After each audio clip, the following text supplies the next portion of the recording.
संस्कृताय सर्वेषां स्वागतं करोमि। सभी का स्वागत करती हूँ। अस्मिन् चलचित्रे वयं ईशस्तुतिविषये श्रीमद्भगवद्गीतायाः श्लोकानाम् अध्ययनं करिष्यामः। तस्मात् प्राक् सर्वे स्मरणं कुर्वन्तु पूर्वं किं किं पठितवन्तः। उससे पहले स्मरण करेंगे कि पहले क्या क्या पढ़ा गया था। पूर्वं तैत्तिरीयोपनिषदस्य, बृहदारण्यकोपनिषदस्य, श्वेताश्वतरोपनिषदस्य मंत्राणाम अध्ययनं कृतवन्तः। पूर्व में जो ईश स्तुति हमने की थी उसमें तैत्तिरीयोपनिषद का, बृहदारण्यकोपनिषद का, श्वेताश्वतरोपनिषद के मंत्रों का अध्ययन किया था। अस्तु अग्रे चलामः वयं। पश्यन्तु त्वम् आदिदेवाः पुरुषाः पुराणाः त्वम् अस्य विश्वस्य परं निधानं वेत्तासि वेद्यं च परं च धाम त्वया ततं विश्वम् अनंतरूप। भगवद गीता अनुष्टुप छंद में लिखी गई है और अनुष्टुप छंद को ही श्लोक छंद भी कहते हैं। तो इस छंद का वाचन भी किया जाता है और गायन भी किया जाता है। आइए देखते हैं श्लोक का अर्थ। त्वम् आदि देवाः पुरुषाः पुराणाः। त्वम् माने तुम, आदि माने प्रथम, देवाः माने देव हो, पुरुषाः पुराणा और पुराण माने सनातन या प्राचीन, पुरुषा माने पुरुष हो। तुम सनातन पुरुष हो, यानी तुम ही सृष्टि के सबसे पहले पुरुष हो, सबसे पहले देव हो, सनातन पुरुष हो। तो पहली लाइन का अर्थ है त्वम् आदि देवाः पुरुषाः पुराणाः। तुम ही प्रथम देव हो और सनातन पुरुष हो। त्वम् अस्य विश्वस्य परमं निधानम।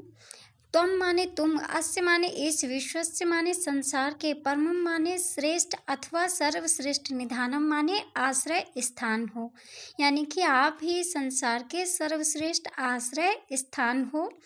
वेत्ता असि वेद्यम च परम च धाम।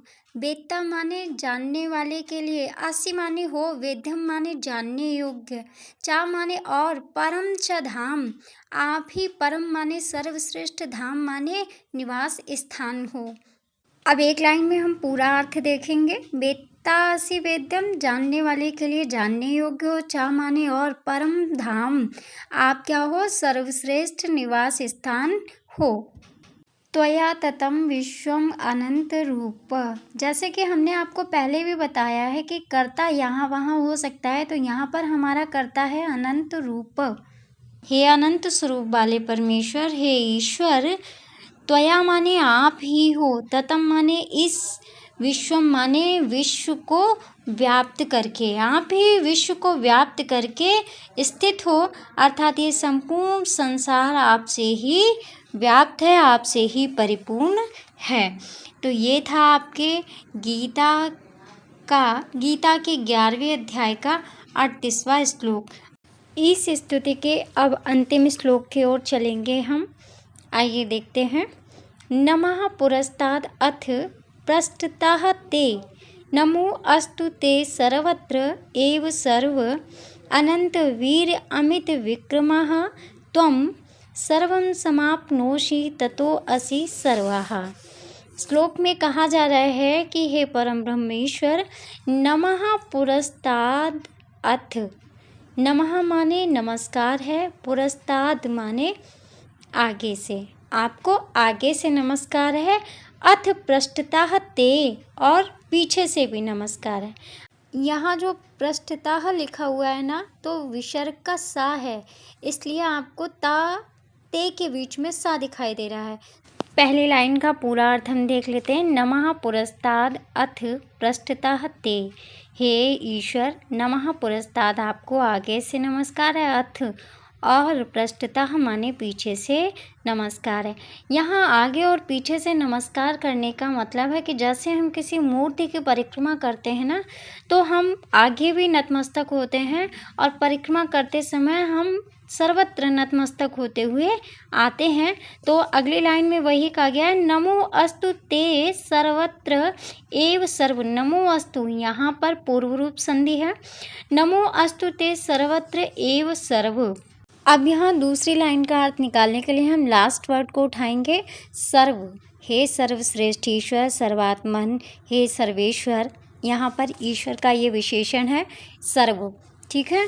तो हे सर्वेश्वर, नमो अस्तु ते सर्वतः एव। नमो अस्तु माने नमः, अस्तु माने नमस्कार है, ते माने तुमको, सर्वतः सभी ओर से, यानी कि चारों ओर से, एव माने ही। हे सर्वेश्वर, आपको चारों ओर से ही नमस्कार है। सर्वतः ये जो आपका अभिता परिता उभया समया निक्सा हा प्रतियोगे द्वितीया ये सूत्र लगता है। इसमें द्वितीय तृतीय और पंचमी विभक्ति का भी प्रयोग होता है। जब आप व्याकरणिक रूप से कारक पढ़ेंगे तब वहाँ पर इसका प्रकरण है। तीसरी लाइन देखेंगे, अनंत वीर्य अमित विक्रमः त्वम। यहाँ पर भी विक्रम और तम के बीच में सा है जो विसर्ग है। अनंत वीर्य, यहाँ भी ये भी विशेषण है ईश्वर का, अनंत वीर्य। आप कैसे हैं? अनंत सामर्थ्य वाले हैं। अमित विक्रमः, और आप अनंत पराक्रम युक्त हैं, यानी अमित पराक्रम युक्त हैं, अत्यधिक बलशाली हैं। और आपकी अनंत सामर्थ्य अर्थात आप सर्वशक्तिमान हैं। त्वम माने तुम, आप अनंत वीर हो, अनंत सामर्थ्य वाले हो, अत्यधिक सामर्थ्य वाले हो, अमित विक्रमः और अत्यधिक पराक्रमशाली हो। सर्वम समाप्नोसि ततो असि सर्वाहा। सर्वम माने इस संपूर्ण संसार को, समाप्नोसि माने व्याप्त किए हुए हो। हे ईश्वर, आप भी संसार को व्याप्त किए हो। ततो असि सर्वाहा, और आप ही क्या हो? ततो असि, आप ही इस संसार का सर्वाह माने सर्व रूप हो, यानी आप ही इस संसार से सर्व रूप हो, या ये संसार आपसे ही व्याप्त है। अर्थात संपूर्ण संसार को व्याप्त करने वाले ईश्वर, आप इस संसार से ही सर्व रूप वाले हैं। आप ही बहुत सारे रूपों को धारण किए हुए इस संसार में विचरण करते हैं। हे ईश्वर, आपको नमस्कार है। तो मित्रों, ये तो था आपका ईश स्तुति का प्रथम पाठ।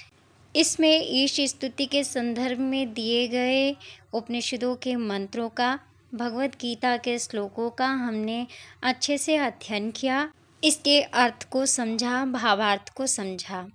फ्रेंड्स, अब आपका ये इस स्तुति नाम का प्रथम पाठ समाप्त हो गया है। अब आपका द्वितीय पार्ट जो है, यानी जो पार्ट 2 है, उसके विषय में आपको अगली वीडियो में पढ़ाया जाएगा। आपसे फिर से यही कहना है कि लगातार अध्ययन करते रहिए।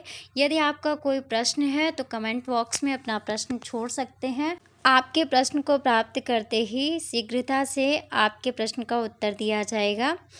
तो फ्रेंड्स, आप सभी अपने किसी भी प्रकार की शंका का समाधान कर सकते हैं। अपने मित्रों को ये वीडियो शेयर कर सकते हैं। चैनल को सब्सक्राइब करिए, वीडियोस को लाइक करिए, और लगातार अध्ययन करने के लिए हमारे चैनल से जुड़े रहिए। फिर अगले चैप्टर के साथ हम आते हैं। तब तक के लिए नमस्कार, धन्यवाद, पुनर्मिलामः।